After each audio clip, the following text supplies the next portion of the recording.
오늘 레위기 9번째거든요. 레위기 7장 22절로 38절을 함께 읽었는데요.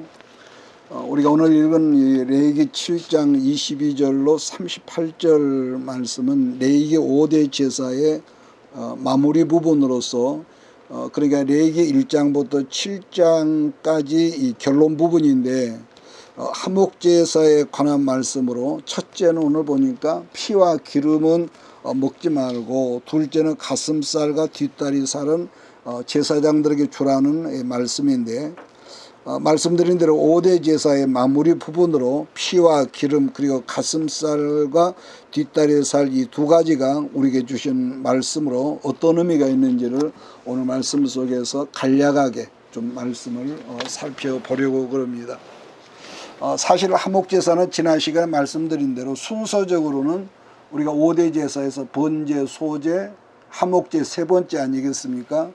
이렇게 이제 해야 가운데가 있어야 할 제사인데, 오늘 왜 맨 끝부분에서 다시 제사 강조하는 이유가 뭐냐 하는 것이죠. 우선 화목제사의 핵심 포인트라면은 우리 예수님이거든요.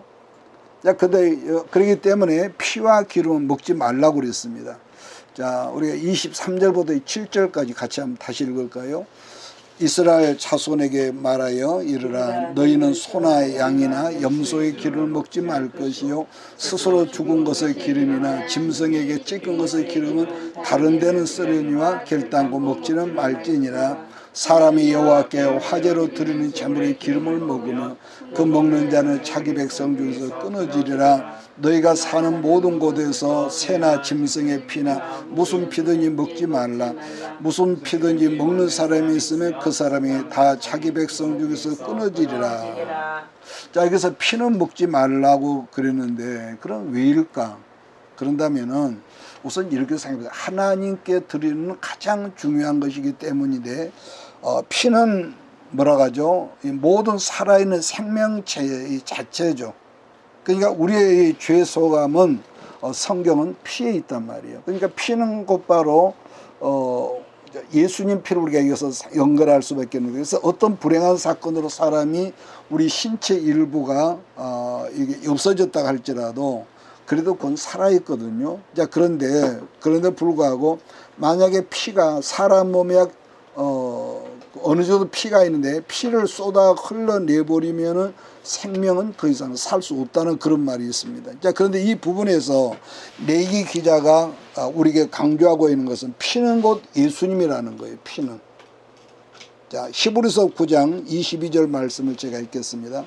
왜 그랬는가? 율법을 따라 그의 모든 물건이 피로써 정결하게 되나니, 피 흘림이 없은 줄 뭐라고 그랬습니까?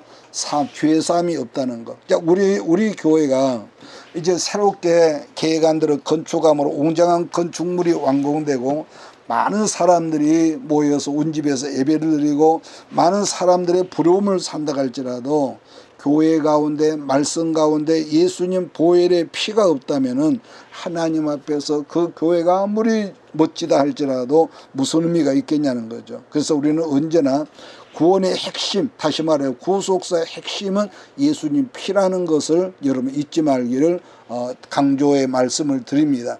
사도행전 4장 말씀을 보면은 이런 말이 있죠. 제자들이 다른 예로서는 구원받을 수 없나니 천하의 인간에게 구원 얻을 만한 다른 이름을 우리에게 주신 적이 없다고 그런 강조의 말을 하거든요. 다시 말하면은 예수님 십자가에서 흘리신 피 말고는 구원에 이르게 하는 다른 길이 없대요. 세상에 수많은 종교가 많고 수많은 지도자가 많지만 길이 없다는. 자, 그 다음은 요한일서 4장 10절을 보면은 이런 말이 있습니다. 사랑은 여기 있으니 우리가 하나님을 사랑한 것이 아니요 하나님이 우리를 사랑하사 그 다음에 우리 죄를 속하기 위하여 화목제물로 그 아들 곧 그 아들 예수님을 보내셨음이라고 그랬습니다. 즉 우리 예수님은 세상 사람들이 말하는 것처럼 뭐라고 하죠? 세계 4대 성인 중에 한 사람이 아니라 인간의 모든 죄 문제를 없애기 위해서 이 땅에 화목제물로 오셨던 하나님 본체이신 것이죠. 원칙상 번제 제물은 100% 하나님께다 태워드리는 것이고, 다른 제사들은 하나님께 드리지만은 그러나 부분적으로 제사장만 먹을 수 있는 거죠. 특히 화목제의 특징을 여러분 기억하십니까? 지난주에 제가 말씀을 드렸는데, 화목제의 특징이라고 하는 것은 제사를 드린 사람들 뿐만 아니라 많은 사람들을 화목제사의 그 공동체 식사에 모이게 해서 그날 안으로 그 화목제물을 다 먹도록 이렇게 한다고 그랬습니다. 그러니까 화목제물은 첫째 이 친교가 넓어지고 이 뭐죠? 긴급성이라고 그랬습니다. 그날 안으로 먹어야 하니까. 자, 그래서 화목제물로 드려진 그 제물이 지난 시간에 말했죠. 큰 소라면은 800kg, 조금 적은 소라면은 500kg라 보통 표준을 삼는데, 그 화목제물인 소를 하나님은 그날 안으로 우리 식구들에게 다 먹으라고 했다는 거죠. 그러나 우리가 고기를 아무리 좋아하고 잘 먹은다 하더라도 그 고기를 다 먹으려면은 우선적으로 150명 이상의 사람들이 있어야 한다고 그랬거든요. 따라서 예수님이 우리 화목제물이란 가장 큰 이유를 간략하게 말한다면은 우리만 먹어서는 안 된다는 의미고, 또 하나는 그날 안으로 다 먹어야 하니까 뭐라고 해서 긴급성이라는 거죠. 긴급성이라는 것이고, 또 다른 하나를 말한다면은 세상을 향해 널리 퍼진 확장성이라는 뜻인데, 사도행전 1장 8절을 보면은 예수님이 성찬하시면서 이런 말씀을 하시거든요. 오직 성령이 너에게 임하시면 너희가 권능을 받고 예루살렘과 온 유대와 사마리아 땅끝까지로 내 증인이 되리라 하시니라. 그러니까 본문 성경에서 말씀 신약적인 개념으로 땅끝이란 개념이 뭐냐, 이 구약의 화목제물. 왜냐하면은 우리 예수님은 어떤 한 특정 지파, 특정 교회가 아니라 온 인류의 이 모든 죄를 구속할 수 있는 능력의 화목제물이라는 것. 그래서 신약적인 화목제물이라는 화목제사가 뭐냐면은 우리들이 상상할 수 없을 만큼 온 지구상에 널리 퍼지게는 완전한 속죄제물이 바로 예수님이다. 구약에서 말하는 화목제물은 아까 그랬죠. 무게가 기껏 적으면 500, 큰 것은 800kg를 하는데, 그런데 이것을 우리 예수님이 그랬거든요. 이것은 내 살이다. 이 떡을 떼주면서 이건 내 살이다. 잔을 들면 이건 내 피라고 그랬단 말이에요. 그래서 우리 예수님의 화목제물의 무게 개념으로 말한다면 얼마나 될까요? 아마 인류가 다 먹어야 하니까 수억 톤이 된다고 말할 수 있을 것입니다. 왜냐하면 온 세상 사람들이 예수님을 다 먹어야 하고 마셔야 하니까요. 자, 그러나 그게 아니라면은 아까 뭐라고 그랬습니까? 그날 안으로 다 못 먹는다면은, 버릴 거라면은 다시 모두 태워 없어버려야 한다는 것. 자, 그러므로 복음 증거의 긴급성이라는 것은 항상 복음 증거에 우리가 거룩한 부담감, 영적인 부담감을 가지고 살라는 것이고, 또 하나는 충분성이라고 할 수가 있는데, 이 땅의 모든 사람들을 너는 이쁜이가 더 먹고 안 이쁜이 안 먹는 게 아니라 모든 인류 전체를 다 먹여야 하는 예수님의 화목제물로서의 떡이라는 것. 자, 그렇기 때문에 그 교회가 아무리 소문이 난 큰 교회라고 할지라도 이 화목제의 정신이 없으면은 어떻게 되겠습니까? 항상 자기들뿐, 우리 교회뿐, 우리 집뿐, 이거 자기밖에 모른다는 점인 거죠. 그래서 성경적으로 다시 강조한다면은 화목제의 정신이 있었던 가장 대표적인 교회라면은 여러분 안디옥 교회란 말이에요. 반면에 화목제 정신의 그 온 바탕에서 나온 거지만은 화목제 정신이 없는 대표적인 교회라면은 정신 빠진 예루살렘 교회다, 이렇게 말할 수 있을 거예요. 왜냐하면은 그들은 예수님 말씀을 잊어버리고 이곳에 좋다가 함께 모여 있으니까 하나님께 누구 손을 들어다가 예루살렘을 칩니까? 헤롯이라는 전혀 상관없는 사람을 빌려서 이스라엘 공동체 교회를 깨뜨려가지고 온 세상에 흩어버리죠. 그래서 그때부터 디아스포라는 이 복음의 씨가 돼서 온 세상에 흩어졌단 말이 나온 거죠. 반면에 안디옥 교회는 고작 5사람의 이 지도자들이 이 세워진 교회이지만은 그 당시 최고 엘리트 지도자였던 바울과 바나바를 최초 선교사로 파송을 했던 교회가 여러분 안디옥 교회이고요. 그렇기 때문에 오늘 말세를 살고 우리들이 여러분 절대로 우리가 앞으로 잊지 말아야 할 것은 구약의 하목제는 반드시 온 세상을 성교와 연결할 수 있는 성경적인 안목과 지혜가 있어야 한다는 것은 우리 교회가 지금 당장은 500kg 항소 한 마리를 도무지 다 먹을 수 없는 것 아니겠습니까? 그렇기 때문에 우리에게 주어진 모든 예수님의 그 살 500kg, 800kg라고 그러는데 그 수억 톤연에 되는 그것을 우리에게 주신 사명대로 온 세상에 나눌 수 있는 그런 하목제 교회가 되어지기를 주의 이름으로 부탁을 드립니다. 자, 그 다음으로 살필 말씀은 기름인데, 성경에서 기름은 가장 좋은 것으로 우리가 이 말을 한단 말이에요. 그 한 예로 사무엘상 2장 말씀 보면은 엘리 제사장의 두 아들 기억합니까? 홈니와 비나스거든요. 근데 이들은 이 사람들은 대제사장의 아들이었고 본인들 또한 제사장인데도 성경은 이들을 뭐라고 그러느냐, 나쁜 놈이라는 뜻으로 불량자라 이렇게 표현을 하고 있습니다. 사무엘상 2장 16절 말씀 보면 제사장의 사환이 생고기를 달라고 하니까 제사를 드리는 사람이 하는 말이 기름을 하나님에게 먼저 태워드린 다음에 가져가세요 그러거든요. 그랬을 때 제사장의 사원이 폭력적으로 행동한 걸 보는데 지금 고기를 당장 먼저 내놓자 우리가 억지로 빼앗을 것이라고 그랬단 말이에요. 이게 무슨 말이냐면은 기름이 있는 부위를 우리나라 지금 뭐 저거 꽃등심 같은 거 그건 뭐 원플러스 투플러스 합디다마는 가장 비싼 부위죠. 그러니까 그런 식으로 본다면은 기름 섞여 있는 그 고기 부위를 말했다는 것은 뭐죠? 가장 좋은 부위란 건데 그 좋은 부위를 먼저 하나님께 드리지 않고 자기들이 제사장에 자기들이 먹겠다는 것. 사무엘상 2장 17절을 제가 읽겠습니다. 이 소년들의 죄가 여호와 앞에 힘이 크면 그들의 여호와의 제사를 기억하십니까? 멸시함이라. 그래서 에벨을 멸시하는 사람들. 여러분 언젠가보다 한국 교회에서 사람이 기름진 걸 먹으면 건강에 좋지 않으니까 하나님께 기름진 걸 먼저 들었다 이렇게 해석을 저도 한 적이 있고 그렇게 하는 분들이 많은데, 그런데 우리가 성경을 보면 이 해석을 바꿔야 한다고 보는 것은 가장 좋은 것은 기름진 부위는 하나님께 먼저 드렸다 이렇게 우리가 해석을 해야 할 것입니다. 그러니까 지금은 이런 미국 기독교가 타락을 했다 그러고, 물론 우리나라도 보니까 그저께인가 지난주죠. 우리나라 국회 입법기관인 국회에서 동성애를 합법화했다고 우리가 뉴스를 봤습니다.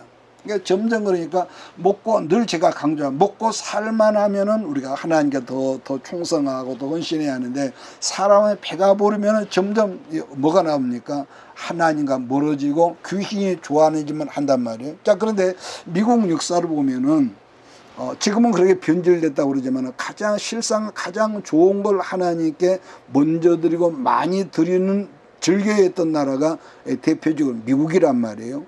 지금 그래서 그 하나로 말한 예를 들어 명문이라고 말하는 하버드나 예일이나 또 어디입니까? 프린스턴 같은 이 대학들은 처음 시작할 때부터 신학대학으로 그들이 신학교를 시작을 했단 말이에요. 무슨 말이냐면 가장 똑똑하고 좋은 수재들을 신학대학에 이러면 보냈었지만 반면 우리나라 같은 경우는 하다 안 되면은 그때서야 신학교로 보낸다는 그 이상한 어떤 말이 있습니다. 거듭 말하지만은 우리들이 가장 좋은 것을 하나님께 드리면은 하나님께서도 가장 좋은 것으로 여러분과 우리 모두에게 도로 안겨주심을 믿습니다. 이건 성경적인 원리거든요. 내가 나쁜 걸 드리면은 하나님도 인격자이시기 때문에 그렇다는 것. 그러니까 우리는 그래서 사랑이 하나님은 그러냐 근데 아니죠. 절대로 그렇지 않습니다. 왜 그러느냐? 무엇을 심든지 성경을 심는 대로 거둔다고 약속을 하셨으니. 그래서 하나님과 가장 좋은 것은 본문 성경의 기름이었고 피었다는 것, 가장 좋은 걸 드렸다는 거 잊지 말고요. 그 다음에 신약 성경을 보면은 마리아라는 여성이 한 번은 기름을 예수님께 부었다고 그랬는데 자기에게는 최고의 향기름을 예수님께 드렸다는 말씀인데, 그래서 마리아가 드렸던 가장 좋은 걸 받으셨던 예수님 말씀하기를 복음이 증거되는 곳마다 이 여자가 내게 행했던 것도 아울러 증거될 거라 그런 말씀을 하셨죠. 여러분 이 세상에 보혜사 성령님이 오시게 되었던 유일한 통로 역시 어떻게 옵니까? 예수님 피였다고 그래서 보혈의 성령 그러죠. 그렇기 때문에 여러분도 이 기도를 꼭 잊지 말 것은 우리가 어떤 기도를 해야 하느냐. 하나님, 메마른 내 심령 속에, 메마른 내 삶 속에 예수님의 거룩한 생명의 피가 부어지게 하소서. 늘 이 기도문이 여러분에게 함께 있기를 바랍니다. 주님, 내 삶 속에, 내 영혼 속에, 내 싸나운 심령 속에 예수님 피가 부어지게 해달라고요. 자, 그 다음으로 살필 말씀은 제사장에게 돌아갈 목이었는데 제물로 드려지는 가슴살과 뒷다리라고 그랬습니다. 자, 30절, 33절을 읽습니다. 여호와의 화제물은 그 사람이 7장, 레위기 7장 30절입니다. 여호와의 화제물은 그 사람이 자기 손으로 가져올지니 곧 그 제물의 기름과 가슴을 가져올 것이요 제사의 그 가슴을 여호와 앞에 흔들어 요제를 삼고 그 기름은 제단 위에서 불사를 것이며 가슴은 아론과 그의 자손에게 돌릴 것이며 또 너희는 그 화목제물의 오른쪽 뒷다리를 제사장에 주어 거제를 삼을지니 아론의 자손 중에서 화목제물의 피와 기름을 드리는 자는 그 오른쪽 뒷다리를 자기의 소득으로 삼을 것이니라. 자, 그러면 여기서 다른 제사보다도 화목제 드린 날은 이스라엘 공동체 속의 큰 기쁨의 날이란 말이에요. 그래서 먼저 그 살을 요제 드렸다는 것은 가슴살을 이렇게 들어서 제사장이 흔들었다는 건데 지금으로 말하면은 율동이라고 제가 표현을 했던 것 같은데요. 자, 맛있는 고기가 풍성하다 보니까 사람들이 엄청 기뻐하는 여러분 잔칫날이었다는 것을 우리가 여기서 상상할 수 있거든요. 그러므로 거제나 요제란 하나님 앞에 뭘까요? 감사를 표현하는 기쁨의 방식이었다는 것이고 가슴살과 뒷다리살은 제사장들 목이라. 왜 그랬을까? 옛날 여호수아가 가나안 땅을 정복하고 나서 토지를 분배를 했을 때에 레위파 사람들에게는 아무런 땅도 주지 않았단 말이에요. 오직 제사장 지파이던 레위인들은 하나님께서 주신 것으로 너희는 살아라 이렇게 했습니다. 이 부분에서 우리가 잠시 살필 말씀은 두 가지가 있는데 오직 모든 레위인은 하나님께 헌신해라 첫 번째죠. 자, 그 다음에 백성들은 화목제사나 속건제사를 통해서 또 11조 헌물을 통해서 제사장 그룹을 레위지파를 먹여 살리라는 거죠. 자, 그러나 문제는 어느 때나 백성들의 신앙이 타락을 한다거나 제사장들의 신앙, 목회자의 신앙이 타락을 하면은 가장 먼저 교회가 더러워지거든, 영적 흐름이. 그러면 뭐죠? 헌금 생활을 첫째 헌물을 드리자 인색해지고 인간적인 생각이 자꾸 들어오니까 자 그렇게 되면은 저절로 번제단의 불이 꺼지지 않아야 하는데 번제단의 불을 꺼지게 만드는 장본인들이 바로 제사장들과 이 백성들이었단 말이에요. 여러분 요즘도 유튜브에 그런 게 나옵니다만은 심심치 않게 교회단이 11조나 뭐 헌금을 꼭 내야 하느냐 또 내지 않아도 된다. 이렇게 말하지만은요, 어느 시대나 성도들이 헌금이나 헌물 생활을 하지 않으면은 제사장들은요, 항상 그 시대에 몰락할 수밖에 없었고, 더불어 그 시대가 영육간에 어두워졌다는 게 틀림없는 역사적인 사실입니다. 물론, 요즘도 뭐 여러분 들었는지 모르지만 가끔은 보면요, 정신 빠진 교회 목회자들이 성도들이는 헌금을 탕진한다거나, 이런 교회가 있습니다. 몇 사람 안 모이는 교회에서 11조는 전부 다 제사장이래 먹어야 한다고 목회자가 그걸 다 쓰는 거야. 이 11조 헌물을. 그런데 문제는 뭐냐면은 자 20명에서 50명, 100명, 200명 그러면 그 11조가 얼마나 될까요? 매덕이 되지 않겠습니까? 그것을 막 자기 사건 것처럼 막 쓰고 이렇게 하다 보니까 세간의 지탄의 대상이 되기도 하지만은 아무쪼록 첫째는요 우선은 지도자의 목회자가 영으로 살아있는 교회는 절로 여러분요 싱싱하게 살아날 수밖에 없다는 그런 영적인 구조가 있습니다. 그래서 하나님은요 자기가 당신께서 사랑하시지만은 쓰임받는 어떤 죄의 종들은 다 그런 건 알겠지만은 고난을 집어넣고 광야를 집어넣고 멀쩡하다 가정 속에 화목의 분위기가 깨져버리고 믿었던 자녀들이 배신한다든지 그러면은 여러분 화목하면 지난 시간에 그랬잖아요. 축복 받으면 하나님께 가까이에서 멀어지겠습니까? 여러분은 질문한 것이 있는데 사람은 이상하게 풍요하고 이런 안전해지면은요 나부터 게을러지거든요. 그래서 그런 부분을 정결하기 위해서는 반드시 광야에 어떤 바람이 있을 때에 그러잖아요.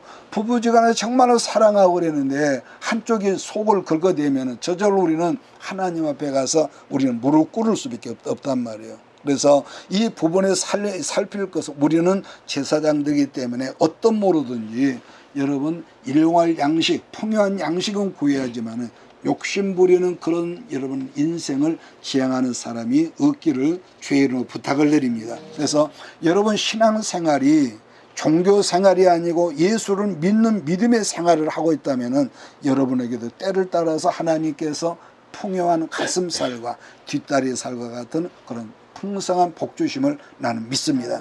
그러나 언제나 부탁의 말을 했지만은 이 소유가 여러분의 이 마음을 지배하는 인생을 살지 말라는 거죠. 이유 보면 여러분들 우리 모두가 하나님 나라에 대한 꿈을 꾸지 않고 개개인의 소유에 대한 꿈을 꾸고 있다면 미안하지만은 그 사람은 강야의 길을 한참 더 걸어가야 할 것이라고 저는 그렇게 말하고 싶어요.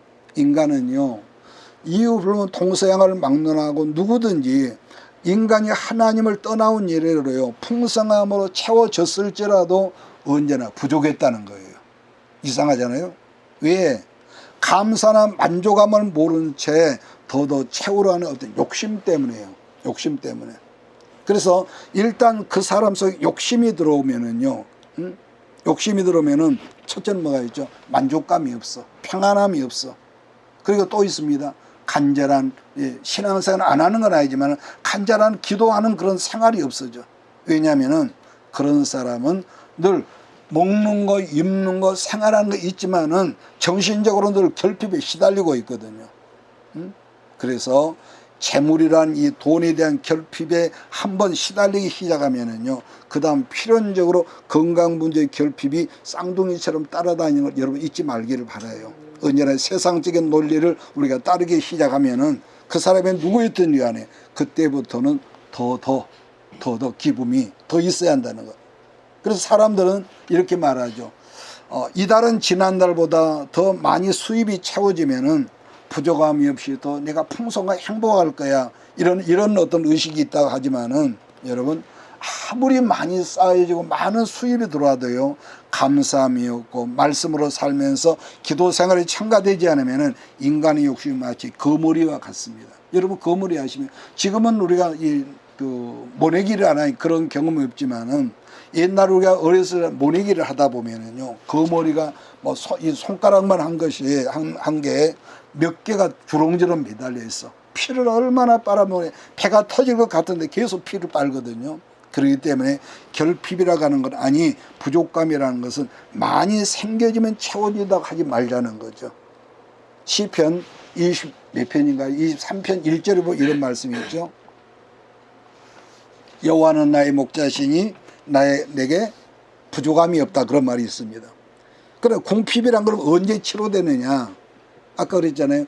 욕심과 감사, 만족감과 기도가 없으면 아무리 채워져도 더더하는데 그래서 이유 불문하고 예수를 붙드는 삶을 살면은 궁핍의 어떤 그런 에너지가 내게서 없어진다는 말씀인데 이걸 반복해서 한다면은 문제는 궁핍의 문제는 여호와를 나의 목자, 나의 주인, 나의 왕으로 삼으면은 없어진다는 이 말씀인 것이죠.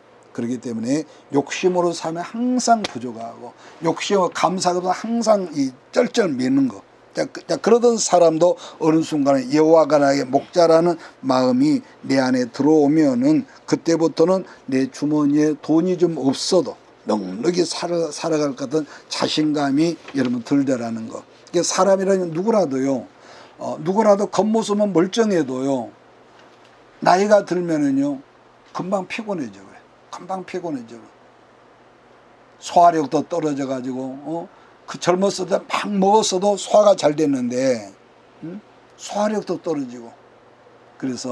그러지만 하나님께서 내 건강을 붙드신다는 생각이 들고 여러분 내가 어느 정도만 관리를 하면요 건강에 대한 부족함도 여러분 없어지는 걸 여러분 믿으십시오. 그렇기 때문에 잊지 말고 오늘 붙들어야 할 말씀은 마지막으로 여호와는 나의 목자시 내가 부족함이 없습니다. 항상 이 기도를 여러분이 입에서 나오기를 바라요. 그래서 부족감에서 해방되고 부족함에서 풀려나는 유일한 방법이 뭐냐 한다면 지식으로만 알고 있는 말씀이 아니라 그래서 내 가슴의 지식으로 하나님께 나의 모든 걸 풍성하게 채우신다는 그 말씀을 붙들고 하나님 나는 믿습니다. 내 모든 걸 풍성하게 하시고 늘 흘러보내는 그런 넉넉함으로 우리 가정을 축복하시는 믿습니다. 이 기도가 여러분의 있기를 바랍니다. 왜냐 사람은 아무리 부유할지라도요 그 마음 심령이 부족함으로 거지처럼 되어 있으면은요 그런 사람은요 계속 거머리 신세를 벗어나지 못하거든요. 시편 37편 3절에 보면 이런 말씀이 있거든요. 여호와를 의뢰하고 선을 행하라. 땅에 머무는 동안 그의 성실을 먹을거리로 삼을지어다. 또 여호와를 기뻐하라. 그가 네 마음의 소원을 내게 이루어 주시리라. 내 길을 여호와께 맡기라. 그를 의지하면 그가 이루시고 내 의를 빛같이 나타내시며 내 공의를 증오의 빛같이 하시리로다.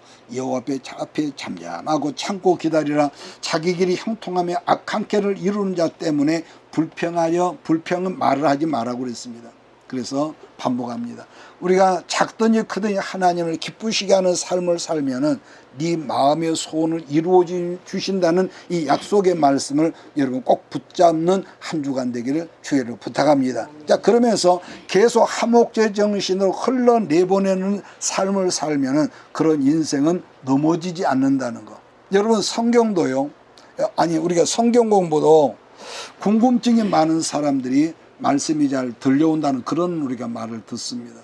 그러나 같은 말씀도 아예 모르거나 모르면 무관심하거든요. 또 그 다음에 두 번째로 마음이 높아진 사람들에게는 말씀이 들려온다는 게 정말 어렵습니다. 가끔 이제 신학교 가서 강의하다가 질문을 주고 받는 그런 시간이 있지 않습니까? 그런데 말입니다. 말씀에 대한 지식이 아예 없는 사람들은요 어떤 질문도 하지 않아요. 의문점이 없어. 모르니까. 여러분 신약 복음서나 사도행전을 보면 가끔 기적이 나타나 있거든요. 특히 사도행전 3장을 보면은 나면서부터 걷지 못한 안진병이가 있었는데 그러던 그가 한순간에 성령으로 그 자리에서 일어나는 사건이 생기는데 이 부분에서 여러분 잠깐 우리가 꼭 기억할 것이 있는데 안진뱅이가 일어서는 게 이 복음 전하는 사람의 목적이 아니었다는 거죠. 일평생 장애자였던 사람이 일어나니까 얼마나 본인은 기뻤겠어요. 사람들이 궁금해서 몰려들었을 거 아니겠습니까? 그랬을 때 사도들이 안진뱅이가 일어서는 것에 초점을 맞추지 않고 16절에서 뭐라고 하느냐 거기 보면은 그 이름을 믿음으로 그 이름이 너희가 보고 있는 이 사람을 성하게 하였나니 예수로 말미암아 난 믿음이 너희 모든 사람 앞에서 이같이 안전하게 낫게 하였느니라. 여러분 어느 누구라도 그 사람이 하나님의 질서 말씀으로 살아가면 하나님은 그 사람의 복을 주시고 세상 사람 반드시 궁금해서 여러분 곁에 때가 되면은 사람들이 몰려올 줄 믿습니다. 자, 그런 점에서 우리들이 세상 사람들처럼 중요한 것은 뻔하게 살지 말고 뭔가 다르게 살면은 아침에 하나님께 복을 주시고 그러면 여러분 주변에 많은 사람들이 여러분을 향해 궁금해하는 그런 역사가 나타날 걸 나는 믿습니다. 그래서 여기 뻔하게 살지 않고 다르게 산다는 것 성경적으로 표현한다면 다르게 거룩하게 산다는 그런 말이거든요. 다르게 살면은 여러분과 내가 똑같은 땅에서 똑같은 시간에 똑같은 걸 먹고 살지만은 그러나 세상 사람들처럼 보다는 다르게 살면은 약속입니다. 하나님께 말씀 뭐라고 합니까? 내가 너를 머리가 되고 꼬리 되지 않게 하고 꼬주려 꼬이지 않은 복을 주시겠다는 이 약속의 말씀을 우리에게 주셨단 말이에요. 나는 여러분에게 마지막으로 당부를 합니다. 누구나 똑같은 날 똑같은 시간을 살지만은 믿음이 없는 세상 사람들보다는 다르게 살기를 주의로 부탁을 합니다. 이건 정말 핵심이거든요. 결론입니다. 언제 어디 있으나 욕심 없는 사람이 어디 있겠습니까?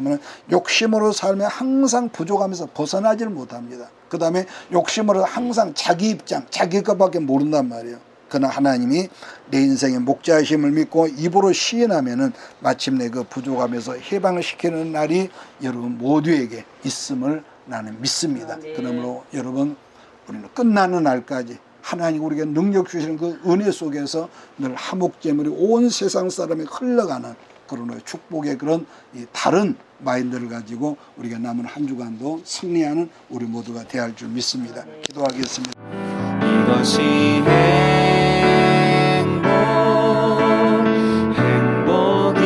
행복이라오.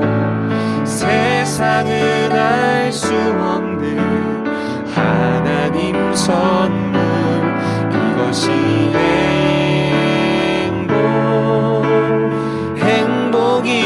행복이라오. 하나님의 자녀로 살아가는 것, 이것이 행복이라오. 이것이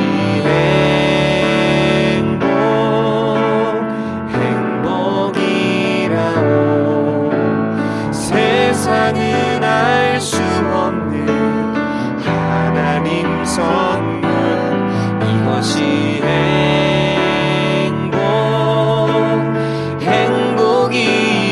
행복이라오. 하나님의 자녀로